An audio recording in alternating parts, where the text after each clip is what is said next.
SUV coupé ou coupé 4 portes, l'imagination des départements marketing des constructeurs paraît sans limite quand il s'agit de créer une nouvelle niche automobile qui s'avère la plupart du temps peu habitable, inutile ou vulgaire, voire les trois à la fois. Mais il y a parfois des exceptions, comme le break de chasse, une catégorie aussi pratique qu'esthétique, mélangeant coupé et break. Elle a été inventée il y a de ça bien longtemps, mais a été récemment remis au goût du jour par Mercedes. Aujourd'hui, le constructeur allemand récidive en sortant la seconde génération de CLA Shooting Brake que nous sommes venus essayer dans le sud de la France, près de Toulon.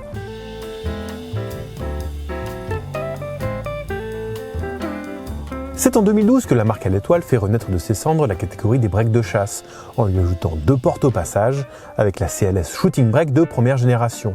Et elle remporte instantanément tous les suffrages, modernisant la ligne poussiéreuse des berlines 3 volumes, sans sombrer pour autant dans la silhouette utilitaire des breaks classiques. Mercedes lui ajoute en 2015 une petite sœur avec la CLA Shooting Brake, reprenant les mêmes ingrédients et dont voici la seconde génération.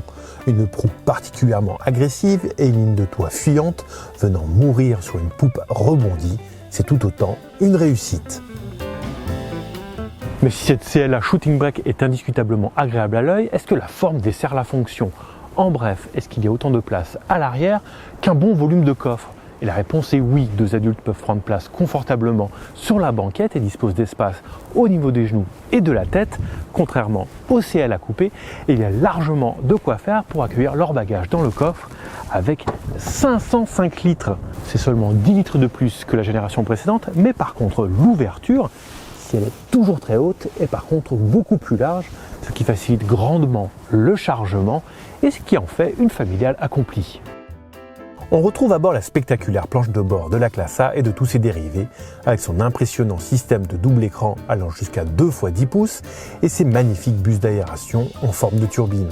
Le système multimédia MBUX à commande vocale fait partie des très nombreux équipements sophistiqués disponibles de série ou en option, comme la navigation avec réalité augmentée, l'amortissement adaptatif ou encore la recharge de smartphone par induction.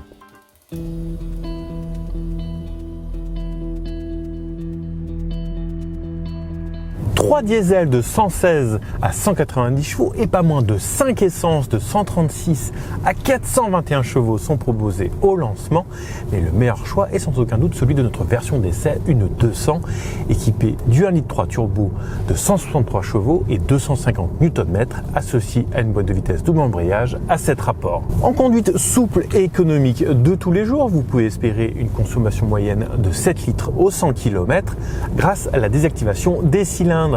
Et si vous êtes d'humeur un petit peu plus joueuse, vous pouvez abattre le 0 à 100 km/h en 8 secondes 4, effectuer des dépassements plus que vigoureux. Côté châssis, ce CLA Shooting Brake offre déjà de série un excellent compromis entre confort et dynamisme.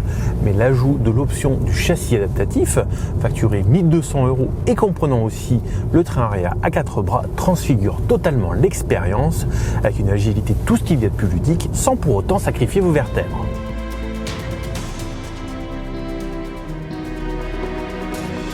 Facturée à partir de 36 850 €, soit 1 200 € de plus que la version coupée, la Mercedes CLA Shooting Brake marque sur tous les tableaux en se montrant réussie esthétiquement, habitable et amusante à conduire. Elle n'a de plus aujourd'hui aucune concurrence frontale chez BMW ou Audi et surtout, ce n'est pas un SUV.